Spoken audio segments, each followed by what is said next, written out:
Hey everybody, thank you all for joining us for this edition of the Erlang Solutions webinar. We are super excited to have this presentation from Ayanda Dube, our head of RabbitMQ Engineering. Now, RabbitMQ is one of the most deployed open source message brokers, and with good reason. And in today's presentation, Ayanda is going to show you how consumers work so that you can more effectively use them in your applications. As always, we will be taking questions at the end of this webinar, so you can submit them via the GoTo platform, but we'll also be on Twitter, so if you've got anything to say or any questions, feel free to share them there as well. Ayanda and the team, the Rabbit team, will be running 2 separate fast-track trainings in August, so we will send you more details about them straight after this webinar with the recording of the webinar. So if you like what you see today, please have a look at the training. We'll have a special offer for the attendees, so check that out in your inbox. Without any further ado, I will hand over to Ayanda. Enjoy the webinar, guys. Thanks, Anthony. Hi, guys. We're going to speak about how RabbitMQ implements its consumers. So basically, this is AMQP consumers as per definition in the specification, and we're going to just run through just the high-level implementation and get into some of the lower-level aspects. Then as a quick intro, I'm sure there's some probably who are still a bit new to Rabbit. So basically, RabbitMQ is an AMQP implementation in Erlang and Elixir. And basically, what you have in Rabbit, you've got publishing applications that basically forward messages to a central broker, right? Which is RabbitMQ. You can have a single broker, or you can have multiple brokers operating as a cluster, right? So this could be a cluster. And then basically what RabbitMQ does, it does some queuing and efficient routing of messages and forwards that out to your external consumers, right? So you've got one side of your apps which are publishing messages in, and the other side is basically consuming. Right? And then just as a quick overview, there's a number of client libraries that are used for implementing the AMQP clients. You've got Java, .NET, PHP, and there's a whole lot more. And Rabbit has been around for a while, like 10 years, slightly over 10 years, and it's quite popular. So there's about 35,000 deployments that are known, it's owned by Pivotal under VMware, and there's active support in the community, and Erlang Solutions provides support, and Pivotal core team also provides support and development services as well. And then just to quickly continue, there's a good blog on the Erlang Solutions website on what is RabbitMQ. I would recommend you guys to just go and check that out if you're still new to Rabbit. Right, and then jumping a bit into the internal, basically what you have in, if you drill a bit deeper into the node is, so what you have, just label this as a RabbitMQ Rabbit node. So you've got your publishers, which are basically forwarding messages to a node, right? And they basically specify an exchange. Right, so basically the exchange is like a router. It basically routes messages out to internal queues, right? So the message flow is basically a message goes from the producer, comes through, is routed out to a queue, right? And then from the queue, the consumers then fetch messages out for processing, right? And you can have, which is typical with the RabbitMQ installation, numerous queues running in parallel, and multiple consumers all, consuming and getting messages from particular queues which they are interested in. So this introduces the whole async messaging architecture, and it's quite flexible. You can build, you can get quite diverse in terms of the different architectures that you can come up with if you're using a messaging broker like Rabbit, right? So basically, with the AMQP protocol, so let me just see, AMQP, right? So an application basically first opens a connection, right, to the node, and then from there it opens a channel, right? And again, this is basic stuff which I think you can just look up in any tutorials or online material regarding Rabbit and AMQP. And then for the consumers, right? So the consumers basically issue a basic consume, right? There's another primitive, basic get, which allows you to fetch a message one at a time, right? But it's a bit inefficient. So what you want to do is you want to attach a consumer to a queue, right? Like in this case, let me just pick this. So like in this case, attach a consumer and just listen for messages. So any message that is coming in here is being forwarded out to the consumer, right? And basically today we're just gonna focus on this part of the system. So how RabbitMQ implements the whole consumer logic, right? So we're just gonna continue with that. So there's two parts to this. There's let me just okay. So there's two parts to this. There's the subscription, right? And there's message delivery. So and I think today we've only got time to just look at these two. So we're just going to touch on message subscription and delivery. Then there's also cancellation of consumers and termination. And RabbitMQ handles that, in specific ways, which, I guess, that's for another time. We'll just look at the main parts, subscription and message delivery. And before I just get into subscription and message delivery, I'm just going to touch on Erlang. I did say RabbitMQ is implemented in Erlang, and Erlang basically is it's a concurrent-oriented programming language, and you've got units of concurrency, which are called Erlang processes, right? So an Erlang process is basically a unit of concurrency, right? So what that means is you've got all these processes, right, that you can create or spawn in an Erlang node, and these basically interact together to implement a specific use case, right? So you can think of Erlang processes like threads in Java or any other programming language that you used, I think the unique thing with the Erlang processes is they isolate their memory. So each process has got an isolated memory space, right? So there's no memory interference.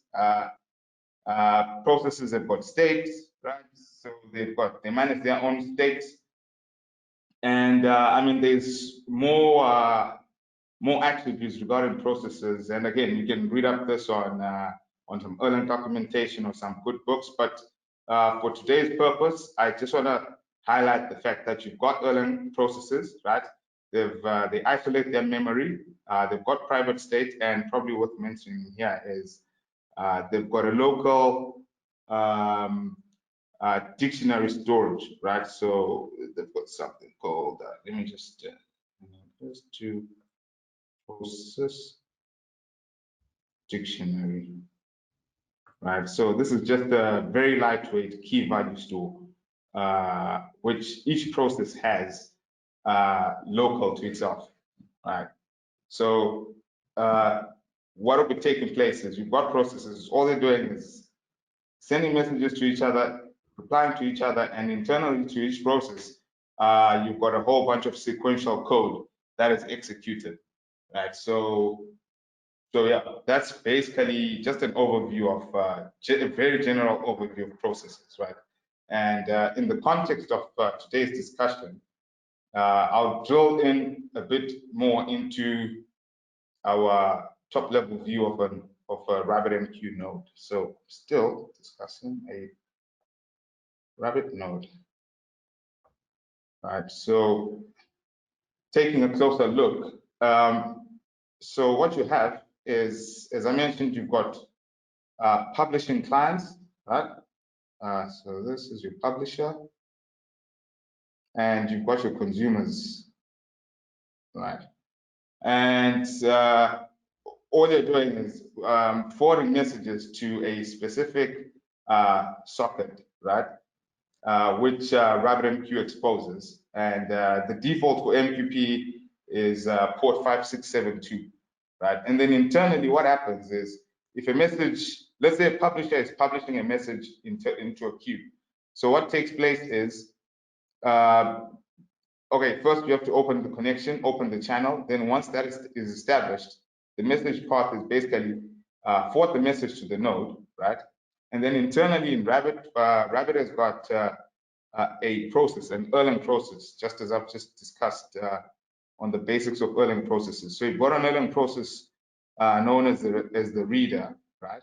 And that reader process basically receives messages from the socket, right? So that's a message from the publisher, and it does some decoding and a whole bunch of mediation logic. And then once it's decoded that frame, because this is coming in as binary, right? So AMQP is a binary protocol, right? It then forwards that decoded frame using Erlang message passing. Like I said, processes interact in Erlang through sending each other messages and just replying to each other, right? And then it sends a message to a channel, right? Then once that channel receives a message, right? So let's say this is just a basic message, just to enqueue a message in the AMQP queue implementation in Rabbit. So basically, this will be a message, right? And that's forwarded to the channel process. Now the channel process, as I said earlier, that it has to route the message to a queue. So it uses a local storage called Amnesia, right, to look up the route, right? And just to do that, it basically does a lookup from Amnesia, and then it forwards the message to a queue process. So there's an internal queue process which manages the whole queuing logic, right?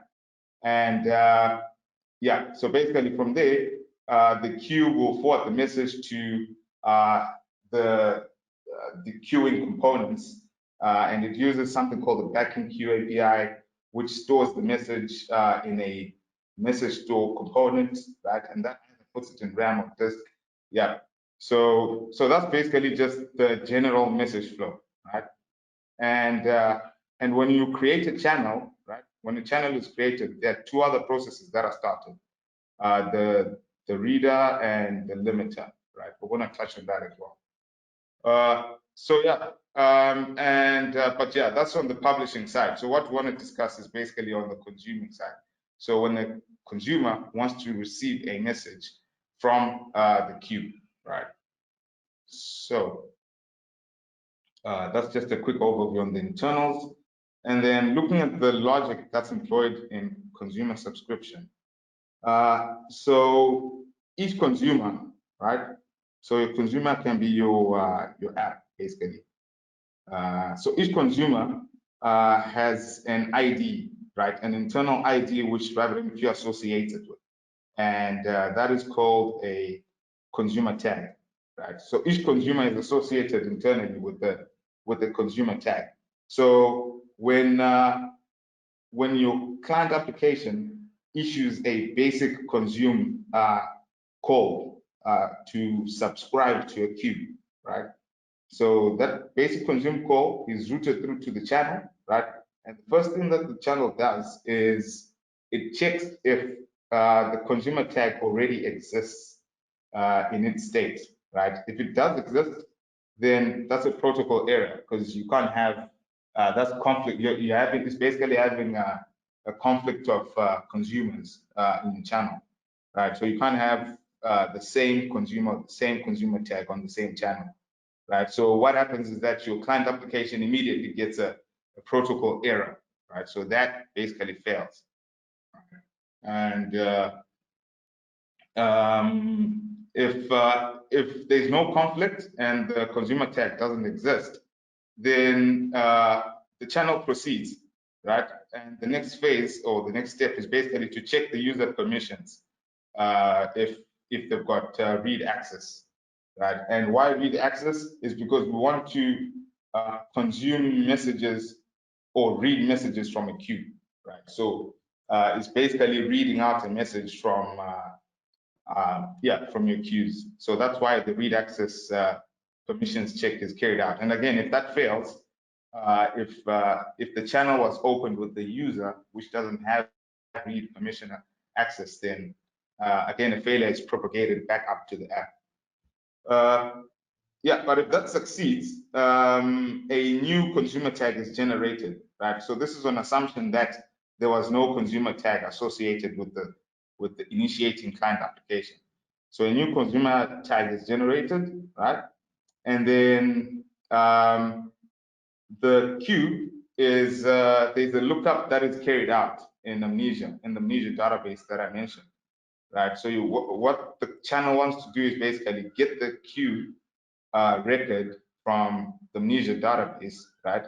And then once it gets that, it can then forward the consume request out to the queue. So basically, get the queue record, get its address or its PID, right? That's the process identifier of the queue, and then forward the consume call out to the queue process, right? And so yeah, it acquires the queue PID, which is the address basically, and then it forwards the basic consume call out to the queue process, right? So the message then goes from the processing is then passed down to the queue, right? And then and then as part of the payload, which is forwarded in the basic consume call, right? Some of the info that's included there is the channel's PID, right? So when I say PID, so basically this is just the process identifier. Identifier. Oops. Right. So this is the addressing scheme of processes in Erlang, right? This is basically used for addressing, and so basically the channel process includes its own PID. Then it includes the consumer tag, which was generated, right? The new consumer tag is included there as well. And then the prefetch count. For those who play around with consumers, I'm sure you'll be familiar with prefetch, right? Because that's passed down from the client application and it's set in the channel. So the channel basically would already have the prefetch configured in its state. So what it does, it basically pulls that prefetch and it includes it as part of the basic consume message payload, right? And then the limiter PID as well is included. And like I mentioned, that when a channel is created, right, it's associated with a limiter and a writer process, right? So yeah, that's actually that will be the supervisor, that will be the channel supervisor. So you've got three processes which are created. You've got the limiter, the channel, and the writer, right? So basically, this is what that's the limiter PID that's included in the basic consume call, right? And then some user arguments which the client application would have specified. And a good example for here is the consumer priority. If you played around with setting priorities for consumers, so this is encoded as part of this payload, which is handed down to the queue process. Yeah, and for those who are familiar with Erlang and Elixir, so this is basically a gen server call that is done by the channel, right? And basically forward that message to the queue, right?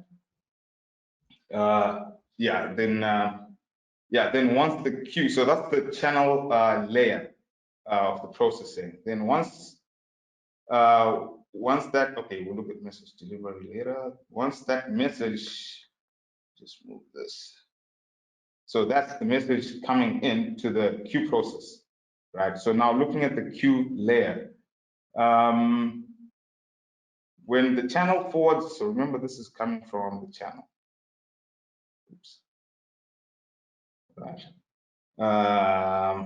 So when the channel forwards that basic consume payload, right, with all that information encoded in the record, it so the queue basically will receive that, right, and then the first thing that it will check if it's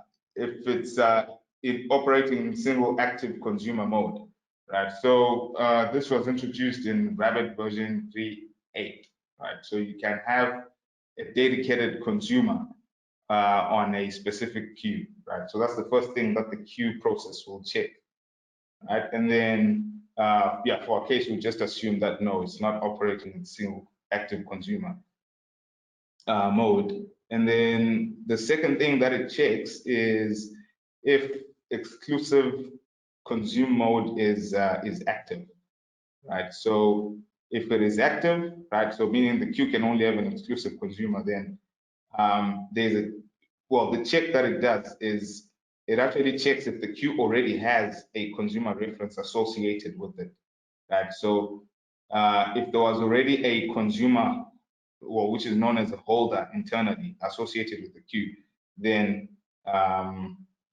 that would basically fail, right? And or it will check if the consumer count was greater than 0. So it's just an additional check that it does, and again, it will fail, right?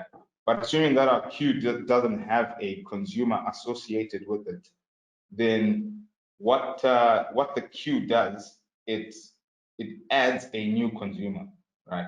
So basically, a consumer internally is a set of 2 records, right?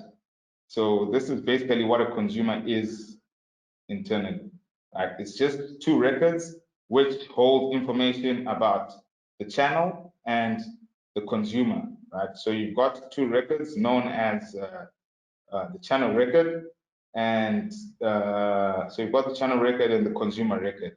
So this is basically what a consumer is internally, right? And this is just associated with the queue, right? So looking at these two records, so taking the channel record first, right? So the channel record is stored in the local process dictionary of the queue process.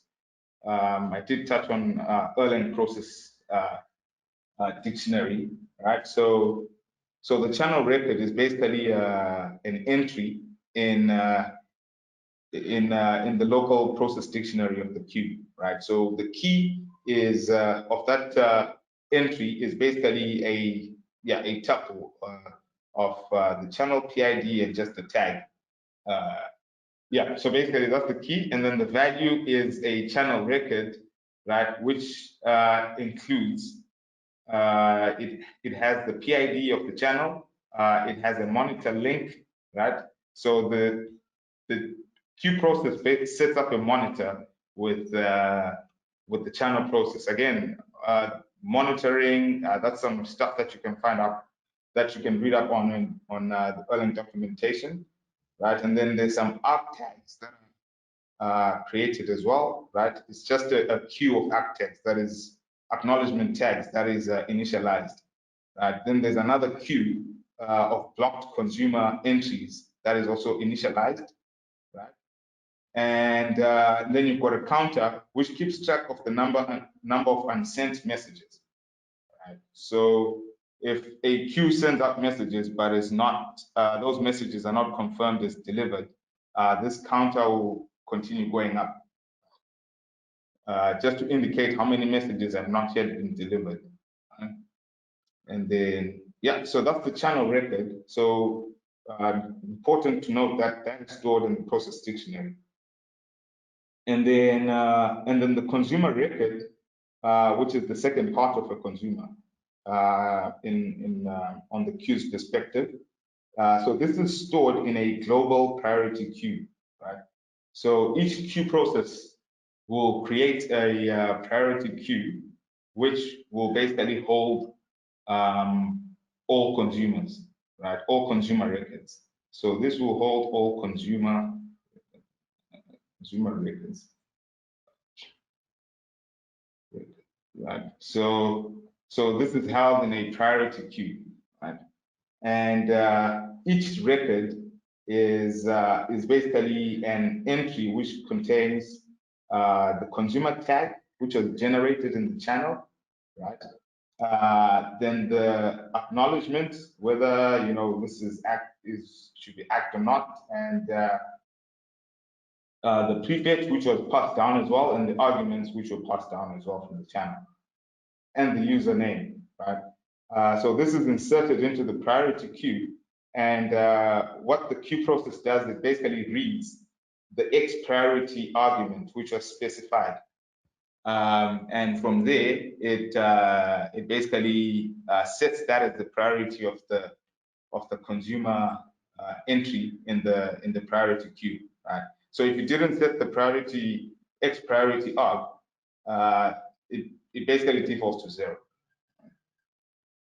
Okay, so that's yeah, so that's the consumer record, and then the consumer record itself is once that's been created. Remember, this is still the part of creating a new consumer. So Rabbit basically is just initializing these records, which it stores in the queue state, right? So it creates that record, right, and then it stores that in a wrapper state record, right, which it then takes and it stores in the queue state record. So this is the queue state record. Just see queue. So that's the top level queue state record, right? And then it will also add some additional info like usage stats. So when last was the consumer active, or so it will basically update that as well. And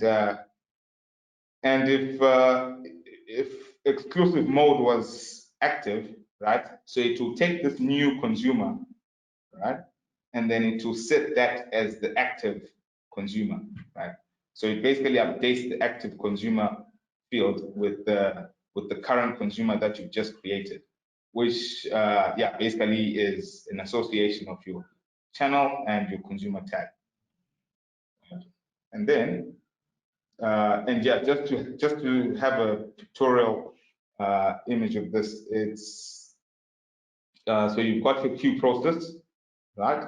And in its state, right? So just so that's the state of the queue. It's got in process dictionary, so that's the dictionary, right? And you've got the association of the channel head and the channel record, right? So that's the first part. And the second part is the consumer record, right? And like I said, the consumer records are basically entries in a global priority queue, which the queue process maintains, right? So that's basically what a consumer is. A consumer is basically two records that are inserted in the queue state, right? So this is what a consumer is internally, right? So that is basically subscription. So at this point, the queue is aware of the consumer fields that it needs to reference, and the channel that it needs to forward messages to when it's delivering messages out back to your client application, right? And then, yeah, which basically completes the discussion on the subscription part, right? So the main thing to keep in mind is that you've got two records, channel record and consumer record, which basically make up your consumer. Yeah, and then looking at the message delivery part, right? So now you've got, so your consumer is now attached to a queue. So you've got a queue, right? And just a very basic illustration. Your consumer is now attached to a queue and is ready to receive messages out of the node, right? So what happens with message delivery is so this is handled by the queue, right? So your consumers have attached, and the queue now needs to deliver messages out to your client application. So this is your client app, client application, right? So you've got two types of message delivery mechanisms, right? So there's the first type is the first attempt. Just create that. So first attempt delivery, message delivery. So what basically this means is the queue just tries to immediately deliver messages out to the consumer, right? So this takes place when a message is forwarded to the queue. So let's say your publisher forwards a message into the queue, right? So before the queue stores it internally, it first attempts to send it out to the consumer, right? And in that attempt, it also checks if there are no acknowledgements that are required, right? So if there are no message acknowledgements required, then it will deliver the message out and then it will discard it immediately, right? But if you are using acknowledgements, then it will deliver, right? And then it will store the message in the backend queue, right? Well, forward to the backend queue for storage. So basically, on this diagram is, so the first delivery attempt is basically the message coming into the queue, right? And then the queue process attempting to send the message out, right? And then if just taking the case where you want acknowledgement, so immediately after that, it will then write it to the message store for storage until your acknowledgement comes in, right? So until that comes in from the client application, then your message will be stored in in the message store, right, or queue index. Okay, and then the second part of message delivery, or the second mechanism of message delivery is the fetch and deliver, right? So this doesn't happen immediately when a message comes in. I mean, it does, but not really, because this actually it will fetch queued messages from the queue, right, from the storage, message storage, and then it will deliver the messages out to your client application. So instead of first attempt message delivery to your consumer, this basically reads messages from the queue and then forwards them out, right? Yeah, so basically what actually happens is, so this is basically the message of, the mechanism of acquiring the message before you send it out, right? But before that, all the other procedures are basically the same, right? So the consumer itself is popped out from the priority queue, which I did mention that it basically stores all your consumer records, right? So the consumer is popped out from that. So you get the consumer entry, right? And then the channel, which is basically that, is validated, right? So this is the target channel which the queue wants to forward the messages out to. So this is validated if it's blocked or not, right? And if the number, so for example, if the number of unsent messages associated with the channel are, greater than or equal to 200, right? So anything greater than 200, then that channel will be considered as blocked, right? So you can't send out any messages out. So I think this is something that's quite important to take note of, that there's actually an internal hard limit, right? So Rabbit is an internal hard limit on the number of unsent messages associated with the channel, right? So it's not only the prefetch counts that can actually limit messages going out, but there's also an internal hard limit of 200 messages which aren't sent on the channel. And then, yeah, I mean, if the channel is considered as blocked, then the consumer is also, the associated consumer entry is also set as blocked, right? Then there's another check as well. So the other one is basically checking if the limiter process is suspended, right? So if that is suspended, either one of these will basically block the channel, right? And ultimately block the consumer, right? And message delivery will fail at that point, and the message will be stored in the queue, right? And then, yeah, the message will be stored in the backend queue. Okay, then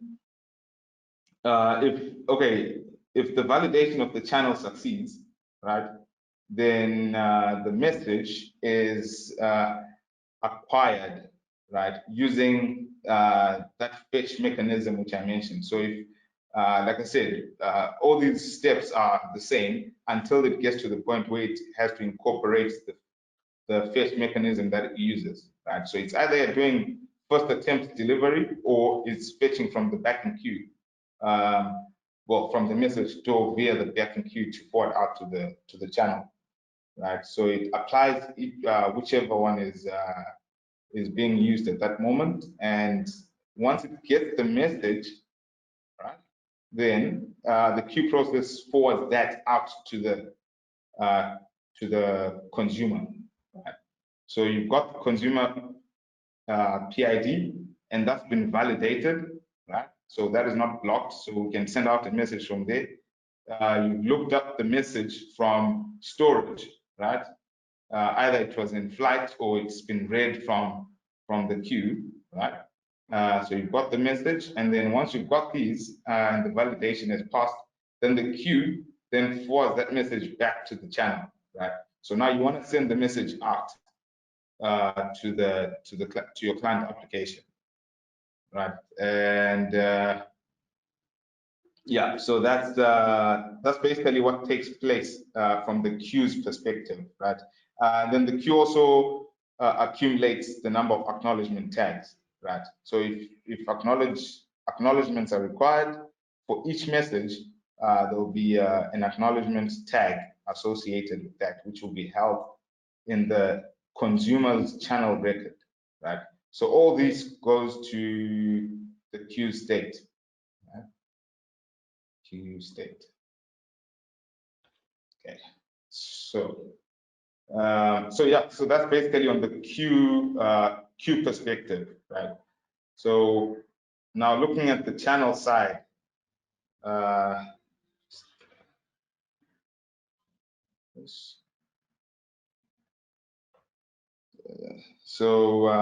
and again, I mean that forwarding of a message is just Erlang message passing from the queue process to the channel process, right?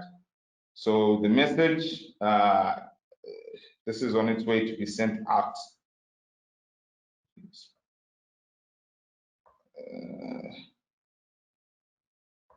Just clear this. So yeah, so basically all you have is a delivery payload, right? That is forwarded to the channel process, and the channel process just wants to send this out to your app.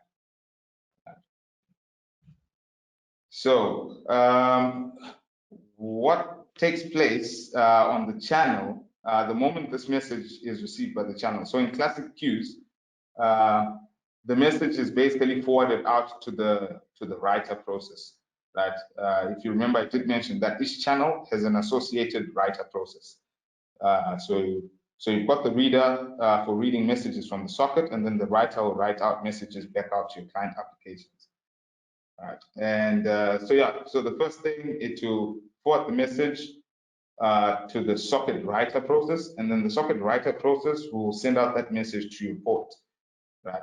And that ultimately sends out the message to the client application, right? Then in classic queues, a notification message is issued from the channel back to the queue. So the moment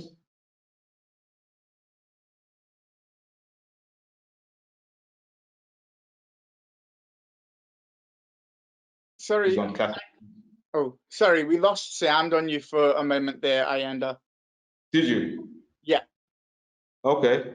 All right. Yeah, but okay. So what I was saying is just saying that in classic queues, messages will be forwarded out to the socket reader, right? And the socket reader then forwards that message out to the port, right? And that basically takes the message out to the client application, right? And then immediately after that, the channel process issues back a notification message of the delivery, right? So it basically informs the queue that that message has been successfully delivered, right? And this basically does the it keeps track of well, the queue keeps track of the number of unsent message counts, right? And the moment it gets this notification, that's when it takes it down and it makes sure that it doesn't hit the limit of 200. Right? Okay, and then in Chrome queues, right, which is in 3.8, you don't get the message notification that is issued back to the queue process. So that's only in classic queues. The handling is different. I mean, the implementation is totally different with Chrome queues.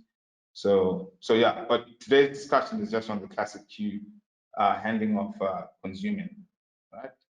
And then basically that's the message sent out to the client application. And what happens is there's some delivery statistics that are incremented, and the channel also keeps track of messages which have been sent out and that are still pending acknowledgement. Right? So pending, right? So yeah, so the channel process also keeps track of the number of unacknowledged messages that have been sent out, right? And then when the acknowledgement comes in from your client app, then that is when this is cleaned up as well. Yeah. So yeah, that's basically on message delivery. And I guess just for illustration purposes, I'm just going to show you just a very quick demo of how Rabbit handles this internally. All right.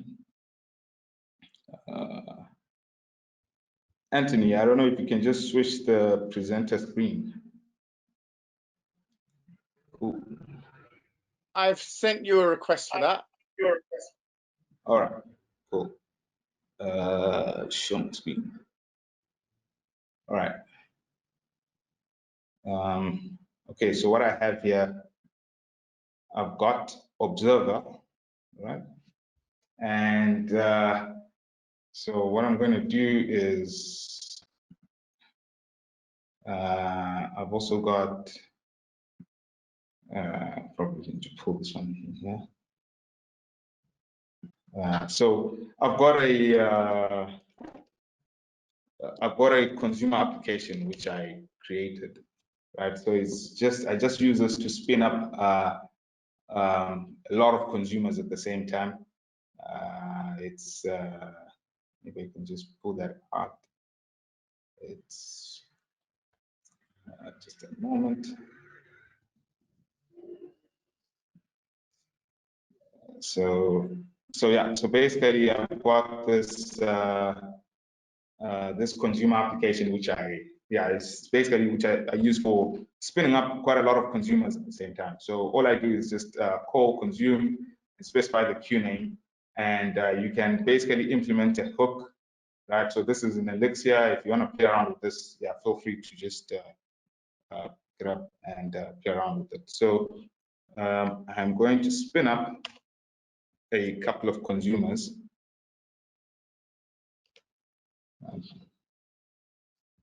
Just going to start that up.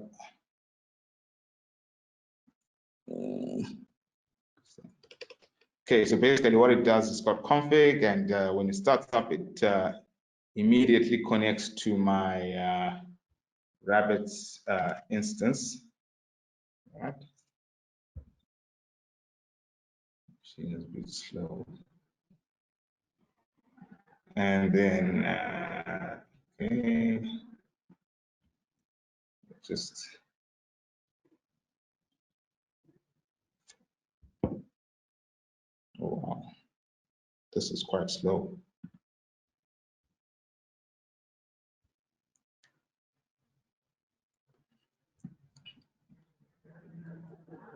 But yeah, basically I've got a, for example, I've got a Q1 here, right?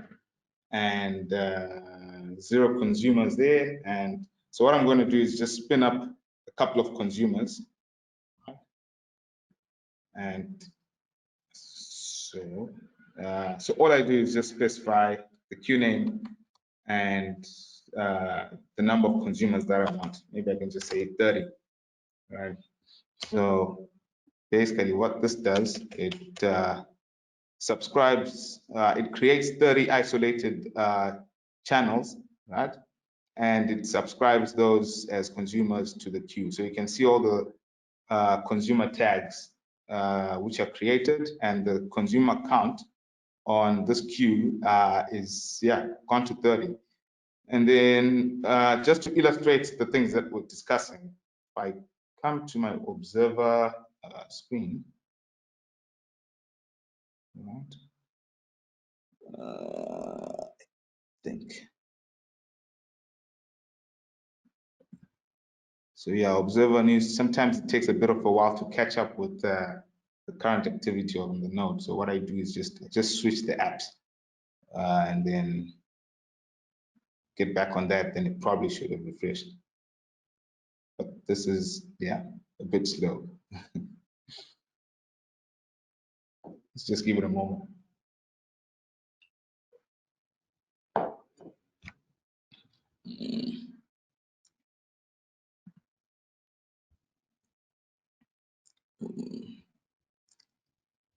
Okay, well, so the consumer PIDs maybe are not yet updated, but for the queue, so that's basically the queue. If you look at the supervision tree of a queue internally, you've got the top level vhost supervisor, and that supervises a couple of processes. And yeah, that basically goes all the way down to the top level queue supervisor and the individual queue supervisor, then the queue itself, right? So if I just get the process info of that queue, okay, there it is. So this is the queue process info, right? If I peek into the dictionary, right? I did mention that the channel record, and so basically consumer, like I said, is the channel record and the consumer record stored in the queue state, right? So this is the process dictionary of the queue, right?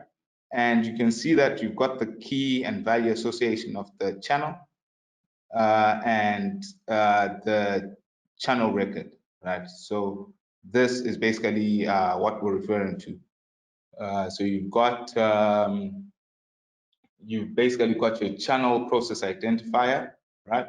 And you've got the monitor ref. I did mention that the queue monitors the channel, right? And that's the monitor. And then you've got a queue of internal queue structure of the acknowledgements, right? And then you've got the consumer count, right? So you can actually have more than one consumer on the same channel, assuming it's not operating in exclusive mode, right?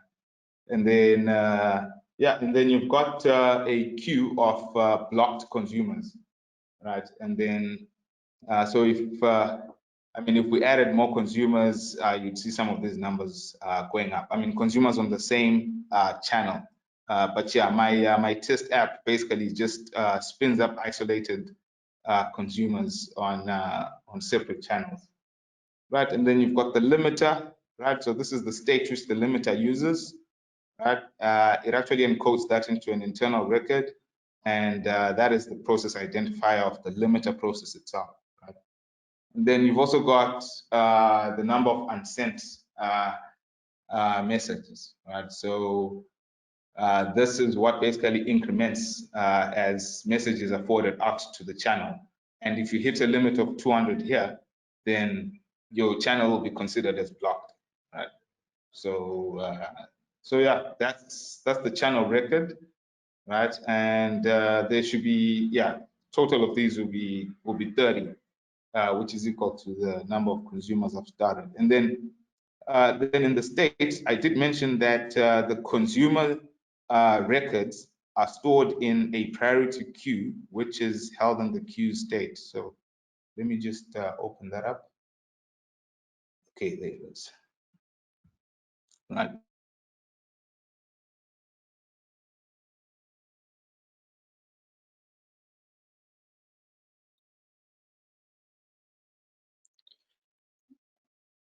Apologies for this delay. While we have you and while we're waiting on Ayanda's connection to pick up, it's probably worth sharing some info on some of the great virtual conferences we are sponsoring and supporting over the couple of months.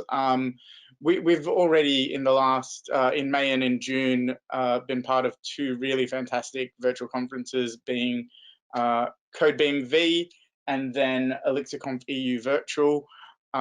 Both of those were massive successes with hundreds of people from around the world having the opportunity to connect and share, and with great virtual networking options like meetups and chat rooms and all of the sort of stuff that you would expect. Coming up in the next few months, we have three quite different ones. We have, first in September, we have CodeBeam V, which is the lineup that was originally planned for CodeBeam Stockholm, which has some fantastic speakers, including Anton Lavik from WhatsApp. It's got Chris Keithley from Bleacher Report, and a bunch of others. So that's in September on the 10th and 11th. Then we have ElixirConf EU Virtual again with the lineup that we had for the physical ElixirConf that has now been delayed and moved virtual. That will feature Chris McCord. It will also have Andrea Leopardi, Ayanda Dube, and a whole bunch of other speakers. And then last but not least, we have CodeMesh in November, and that is London's biggest alternative tech conference, and now it's gone virtual. So that's another great opportunity to learn about a bunch of different new and emerging technologies that solve a bunch of different problems. So you can find all of those on either the CodeSync or ElixirConf website, ElixirConf EU that is, and we'll include more information in the email. Now, I believe we have Ayanda back. No. Hey, Anthony, I'm back. Sorry, I think my machine just, yeah. No worries. Yeah. Cool. So, did you have anything to finish in your presentation, or did you want to go into question and answer? Yeah, we can jump into questions and answers. That's fine. Cool. So the first one we have is quite a big one to start off with. So this person writes that we're choosing a client broker and we're looking at comparing different things, including broker scale, persistency, and consumer capability. Compared to other systems like Redis and Kafka, RabbitMQ is performing well, but they're finding that the broker scale is capping at 50K messages per second. How can they get RabbitMQ to scale to millions of messages per second? Okay, so they're capping at 50,000 messages per second. Well, I think it's quite an open question. There's a lot of variables to consider there. But yeah, I mean, one thing that RabbitMQ gives you is the flexibility to manipulate the routing of messages, right? And then based on that, you can actually shard and distribute the message load across multiple queues, right? Which operating in parallel, you can that's basically the foundation of scaling on the consumer side, right? So sharding your queues, sharding the messages across your queues, and distributing the load across multiple consumers, right? So you can attain 50K messages, right? But it's you're likely to distribute that load across multiple consumers, right? So not on a dedicated consumer, right? So it's something that you just need to do a bit of design work around that. Yeah. Cool. I think that is definitely, like you said, it's a multifaceted answer. But if asker of that question, you would like to talk to us about that, I think that is the sort of problem we can definitely help you with, and provide some actionable feedback and insights towards. So please get in touch with us on our website. Next question is, how heavy can a single message be? Is it 10 kilobytes? Is it thousands of kilobytes? And then a second part of that question is, what kind of message payloads and types are we talking about? I mean, there's no specific specific limit on the size of messages that you can go to. I mean, obviously, when you exceed a certain frame size, then that can pose a problem. But RabbitMQ gives you the flexibility to configure the maximum message size that you want to use, right?